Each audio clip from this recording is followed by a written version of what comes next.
বিয়ের আগে বউরে বলে দিবেন, শোনো বউ, আমি কিন্তু বড় তেড়া যুবক, আমি কিন্তু 2 নম্বর পথে কামাই করব না। অতএব অন্য মানুষদের বউদের মতো সকাল বিকাল শাড়ি পাল্টাবা আর 3 পিস পাল্টাবা, মার্কেটে যায় কেনার পরে বলবা শুধু কার্ডের ঘষা দেন আর বিল দেওয়া হয়ে যাবে, এগুলো কিন্তু আমার দ্বারা হবে না। আমি কিন্তু হালাল খোর, আমি হারাম খোর না। বলা যাবে না ইনশাল্লাহ? হবু ভোরে বলে দিতে পারবেন না? বেশিরভাগ ক্ষেত্রে দেখবেন ওই মেয়ে বলবে, আব্বু না, সমস্যা আছে ছেলের, কারণ তার দরকার কি? একটা চোর।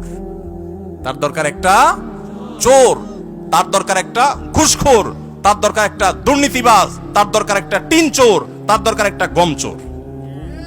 সে সৎ মানুষ পছন্দ। আপনি সাথে সাথে সেজদা পড়ে যাবেন, যাক, একটা চোর প্রিয় মানুষ থেকে আল্লাহ আমাকে মুক্তি দিছে। একটা সৎ মানুষ খুঁজবেন, চেষ্টা করা যাবে না ইনশাআল্লাহ? অসৎ হওয়ার জন্য যোগ্যতা লাগে না, অসৎ হওয়ার জন্য যোগ্যতা, চোর হওয়ার জন্য যোগ্যতা লাগে না, সৎ হওয়ার জন্য যোগ্যতা লাগে।